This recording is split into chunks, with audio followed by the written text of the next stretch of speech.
Hello everyone and welcome back to TowerGate. It is day 271, Monday, December the 4th, 2017. Thank you so much for tuning in. Well, of course, over the weekend, Saturday and Sunday's video, I dedicated that almost all to getting caught up on the lawsuit down in Florida with BuzzFeed and Mr. Gubarev and the dossier and how all that's going. So I think we're pretty much up to date on that. That will be coming to a close here in the next few weeks, I think, or probably in the next, I'd say, 2 to 3 months.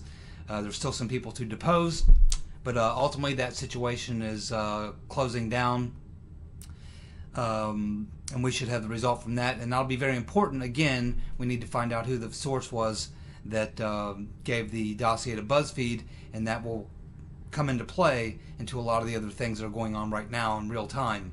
So we'll keep following that, and I check on that every day.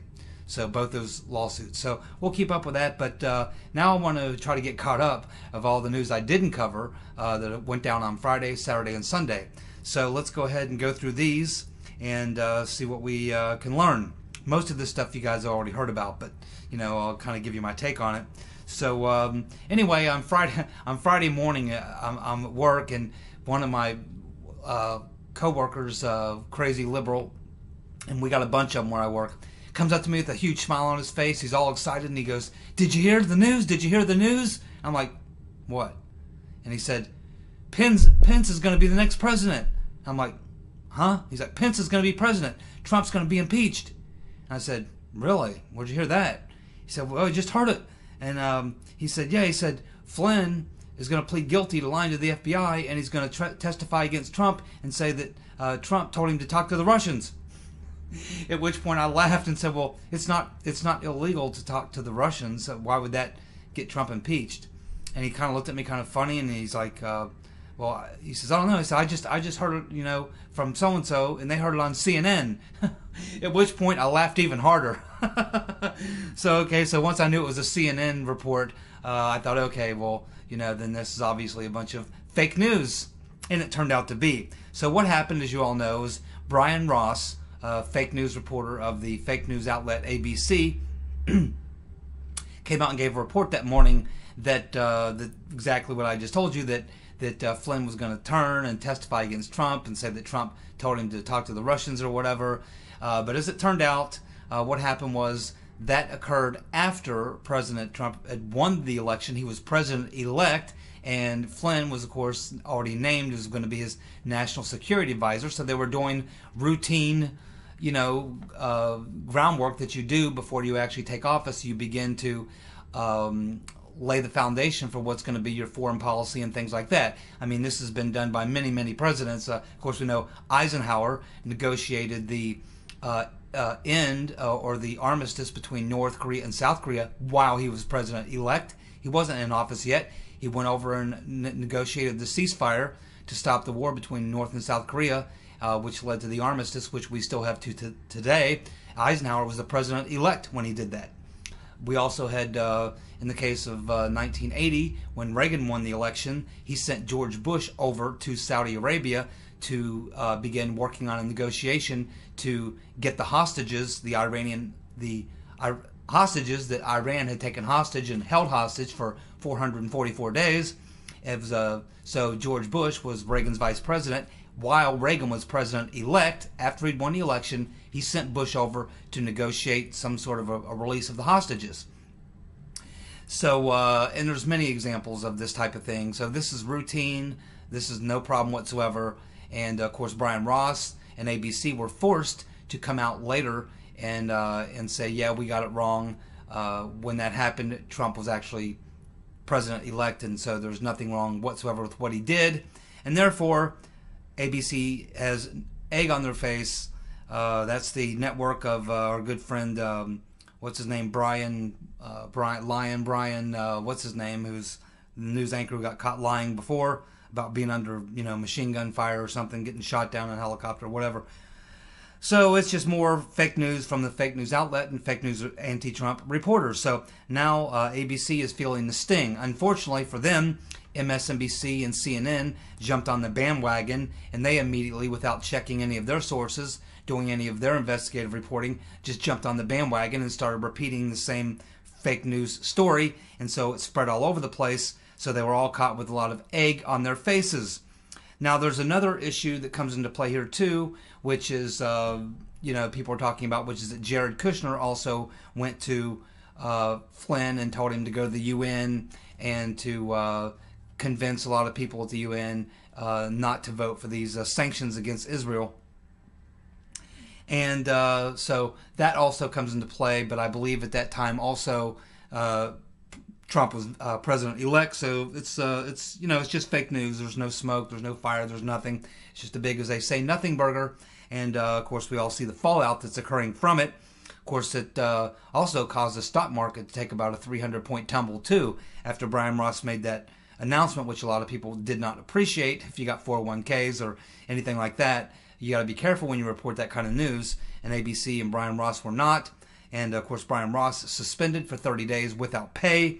And you can bet that his career is over, as far as certainly with ABC. As soon as his contract's up, he'll be done, and no one will touch him with a 10-foot pole. So he's ruined his career, and more power to him, because he's, again, just an anti-Trump deep stater trying to do the devil's work. The next story that really outraged a lot of people, and including myself, was the Kate Steinle verdict. It didn't surprise me. It upset me, but it really didn't surprise me. It reminded me a lot of the OJ situation. When OJ was found innocent, basically, it was just a message of the jury sending to the rest of America, hey, yeah, OJ's guilty as hell. We all know he's guilty as hell, but we ain't going to convict. And it's basically saying we will not convict a black man for killing a white person because they deserve it. Because we were once slaves, therefore black people have the right to kill white people. It's okay. And that's basically what the message was that the jury was sending in the OJ trial. And this is a very similar message that the jury in San Francisco is sending. Hey, we like our illegals. We're going to protect our illegals. And if our illegals do something to a white person, that's okay. We're not going to find them guilty, despite the fact that they're guilty. Now, I don't think the prosecution did a very good job here either. They should have went for a manslaughter charge, first of all. And but of course, I don't think this jury would have convicted him on any charge, Mr. Zarate. But here's my problem with this whole case. First of all, Mr. Zarate, forget the fact that he'd been deported 5 times, that he has several convictions for selling hard drugs.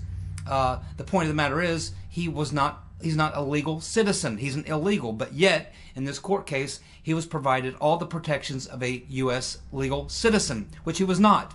He never should have had any of them legal protections. They should have hit him with the charge that he was guilty of, which is manslaughter, because he did not intentionally point the gun at Kate Steinle to kill her. It wasn't his intent to murder her. It was just negligence, carelessness, recklessness on his part, which he discharged a firearm, which ended up killing her, and he didn't intend to do it, but he's responsible for it. That's manslaughter.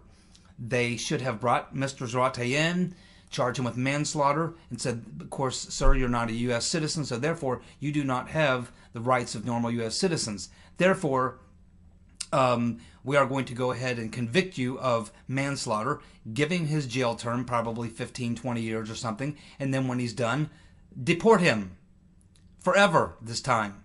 To me, that would have been the correct course of action, but that's not what was done. But it just goes to show you, when you have these sanctuary cities and when you have these left-wing wackos, how insane these people are. They would risk their own lives, their own safety of themselves, their family and their friends or co-workers, people they know that they live in that community. They would risk all that just to be politically correct enough to say, yeah, well, we think illegals should be able to pour into the country and do whatever they want. And then when they break laws, commit crimes or whatever, we let them off just to show that we're compassionate towards their plight. This is, of course, again, as many people say, it's a mental disorder that those who suffer from liberalism have. And all I can say is, if you're a white person living in a sanctuary city, you should consider a relocation quickly. Because as you can see, it's not safe in a sanctuary city. And if you're white, even if something happens to you, and it's likely it could, the jury will not carry out justice on your behalf. because it gets in between them and their political correctness and their mental disease, which is liberalism. So there you go, folks. I was upset about it, as all of you were, I know. But, you know, on the other hand, what this is going to do is this has really angered a lot of people. So it's really going to force people to push for Kate's Law, if that's not already been signed, which I'm not sure. I think it's through the House. I don't think it's gone through the Senate yet, but certainly to get that passed. But also to really clamp down on sanctuary cities and to do everything legally possible to put the clamp down. I think we should be able to take away all federal funds from sanctuary cities. And I actually believe that you should be able to file criminal charges against the powers that be, the governor, Jerry Brown, the mayor, whoever the hell that is in San Francisco right now. But I think that these government officials are directly defying federal law. I think you should be able to throw their asses in jail. And that's exactly what I would do if I was Jeff Sessions. We'll see. Well, Devon Nunes has had enough. He's fed up. He's not putting up with it anymore. And this latest revelation over the Mueller team having to get rid of their lead investigator, Peter Strzok, I believe his name is Strzok, S-T-Z-R-O-K, has just pushed Devon Nunes to the point where he's done. He is now saying that he is going to file to put Chris Wray, FBI Director, no shit Sherlock Chris Wray, as well as Jeff Sessions, Rod Rosenstein, in contempt of Congress. Now, if you enforce contempt of Congress, you can actually put people in jail. So will Devon Nunes go all the way and put Rosenstein, Sessions, and Wray in jail? I don't think so. But I think what he's doing is sending them a message. He's willing to go as far as to formally charge them with contempt of Congress and force them to comply with witnesses and documents that Nunes has requested. Now, they already have made one concession to Devon Nunes. They are now made the concession that they will let him interview Mr. Strzok, who has been demoted, but he's still actually there. Now, Mr. Strzok is an important character here because he was the lead investigator in the Clinton email investigation, which he, of course, was part of the exoneration of Hillary. He's a huge Hillary fan, by the way. He is a huge Hillary fan and an anti-Trumper.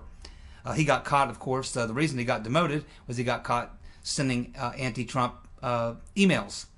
And so they fired him. But this happened back in the summer, and Nunes is mad that he's just now finding out about it, because this is one of the people that Nunes had been trying to interview in the House Intelligence Committee about the dossier and other things, because it's believed that it was Mr. Strzok who made the decision to keep funding Christopher Steele after the election was over. So this is the original reason why Nunes wanted to question him, but also now because we find out about the anti-Trump stuff going on, the tweets, why he was fired, why Mueller didn't disclose that until now, even though it happened back in the summer.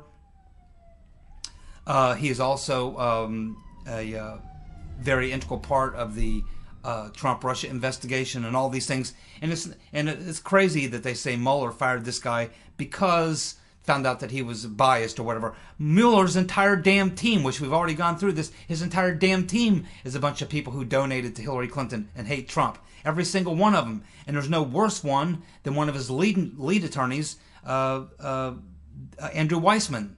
Look at Andrew Weissman's track record, my friends. He's a dirty, dirty dog. You don't bring this guy in unless you want the political assassin to come in. That's what this dude is. He is a political assassin. And anyway, this whole thing with Mueller, it's coming to a head. Believe me, folks. Believe me, this is coming to a head in the next few weeks. But I'm not saying that the deep state coup is by any means gone away. Oh, no. In fact, they're working as hard as they possibly can. Remember what I told you a couple of videos ago. They must take down Trump. They must. They cannot allow Trump to remain to be president. They cannot. Because if they do, it's just a matter of time before he gets his people in and all the other people out of the Justice Department and the DOJ who are blocking all the real investigations into the real crimes and who are trying to take down the president. As soon as this happens, the whole thing is going to swing. And they know, and Mueller and all his buddies are up to their eyeballs, along with Comey and Rosenstein and McCabe and the whole nine yards. They're all involved in serious criminal activities. They're protecting the rotten reverend and Comey and all the rest. So it's not a question of whether or not they want to get rid of Trump. They must get rid of Trump. So yes, the deep state coup is still underway. Mueller has got his political assassins in there, and they are working and doing everything they possibly can to try to take down Trump. Now keep in mind, because of the separation of powers, Mueller cannot indict Trump. He can recommend to the Congress that they have impeachment hearings, but he cannot really indict Trump. So, of course, then you'd have to ask yourself, would a Republican Congress impeach a popular Republican president? There would have to be some serious, hardcore evidence, and I don't think they have it. But that doesn't stop them, because they have several other tracks that they're working as well. They're also working the 25th Amendment route. The 25th Amendment says that you can remove a president if he is found to be mentally unable to perform the duties of the office. This committee has already been set up. And the way this works is, with the 25th Amendment, is you set up a committee, and that committee can be House or Senate or a combination of both. It's usually 10 or 12 people.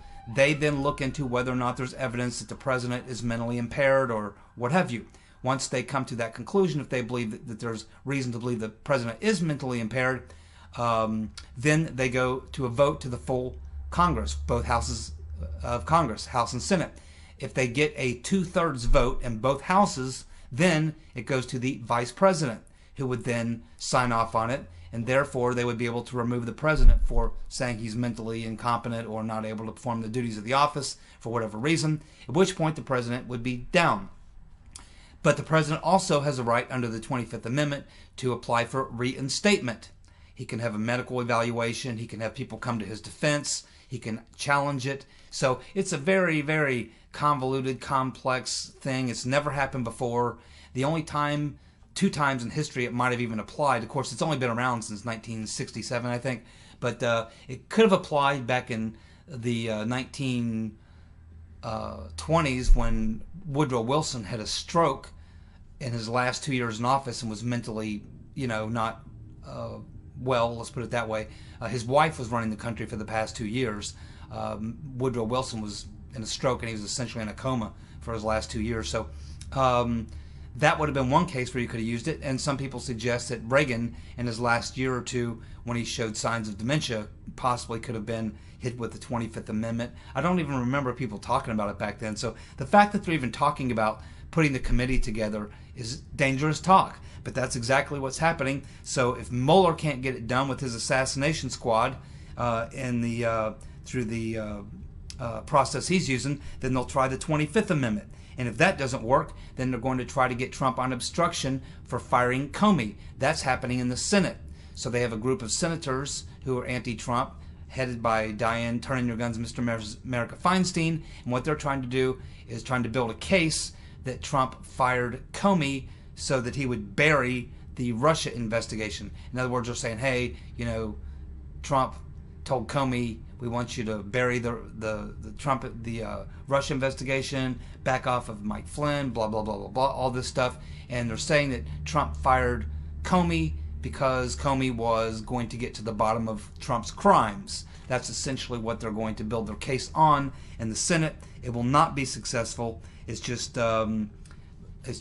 they're trying to throw everything against the wall that they can to see what sticks. Because again, they are desperate. If they can't do it with the assassination squad of Uncle Bob and the Hillary donor posse, they'll try the 25th Amendment. If that doesn't work, they'll try obstruction through a Senate committee. If that doesn't work, they'll try something else. They'll never stop trying, because as long as they have some breath of life in them before they're taken down, they will keep fighting. Their lives depend on it. They must take down Trump. They have no choice. It's them or him.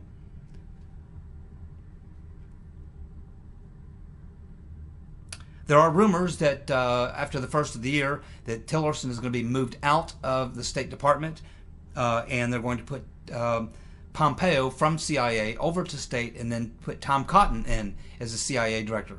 I kind of like Rex Tillerson. I like the fact that he's shrinking the department. I would like to see him clean house at the State Department. I don't like some of the appointees. I'm not a big fan of Nikki Haley. some of these types of things. So yeah, I mean, I don't know. I'm not all that passionate about this particular thing. I like Tom Cotton. A lot of things about Tom Cotton I do like. I think he's a pretty honest guy, which means I kind of like to see him at the CIA. I'm not a big fan of Pompeo, so I think he could be less destructive at state. He does know that business better than Tillerson. He's been around it a lot longer. So yeah, I have no problem with the swap between Rex and Pompeo at state. I mean, it's to me not that big of a deal.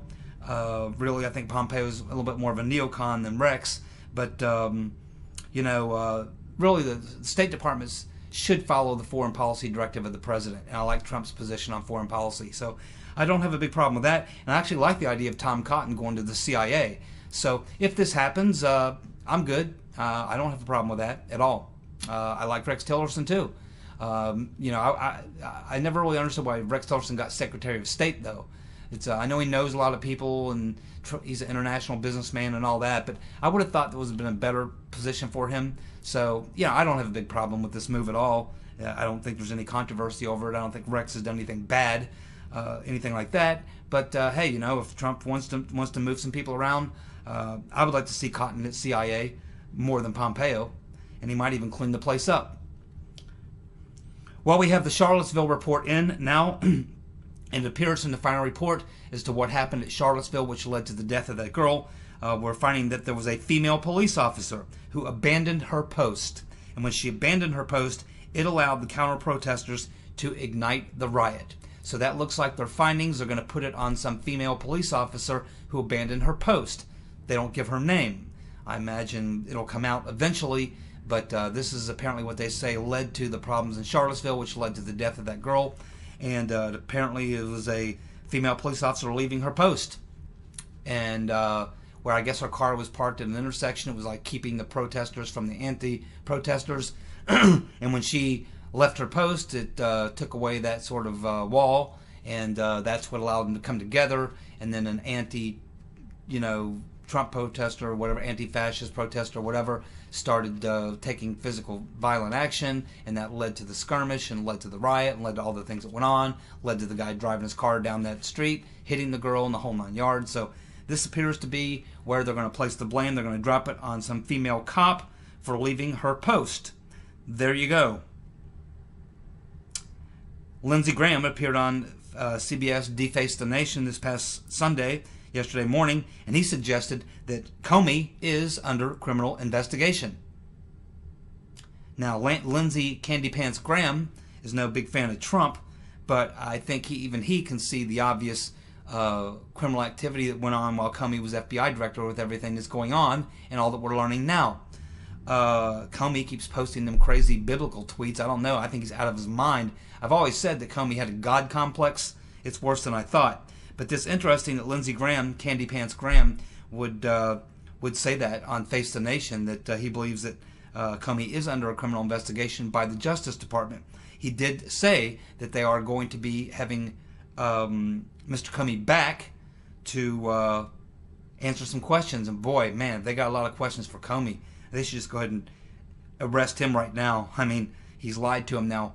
We got him in 3 lies, not to mention all the obstruction he was involved in, the handling of the email investigation, and everything else that we're finding out. He's dirty, very, very dirty. Let's see. Matt Lauer was hoping to get the final payout of his contract of $30 million. The network is saying, ain't no way. They're not paying him a dime of that money. When you sign a contract for a major media personality, if you get fired for something that's your own doing, your own cause or whatever, you void the rest of your contract. So this is typically how these contracts are done. I dated a female local TV reporter here in town for a few years, and she had the same contract. She didn't get fired, though. She actually moved to Spain to work for an international media organization. Haven't heard from her in years. But Matt Lauer is not going to get his $30 million. He doesn't deserve him. He deserves to go to jail. The guy's a freak. Nut.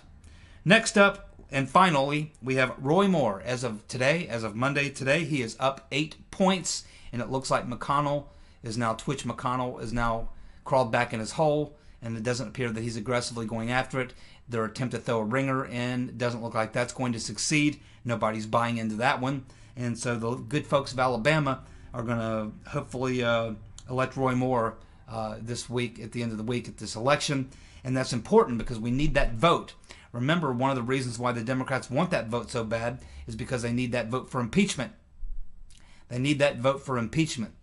And we need to make sure that Roy Moore holds that seat, that Senate seat in Alabama, to avoid that impeachment. Because I can assure you, folks, that the deep state coup is full speed ahead. They have no choice. They must take down the president. They must. It's him or them. Thank you so much for tuning in. It's been TowerGate, Monday, day 271, December the 4th, 2017. I'll be back tomorrow, and we'll see what else hits the fan. Thank you. Good night.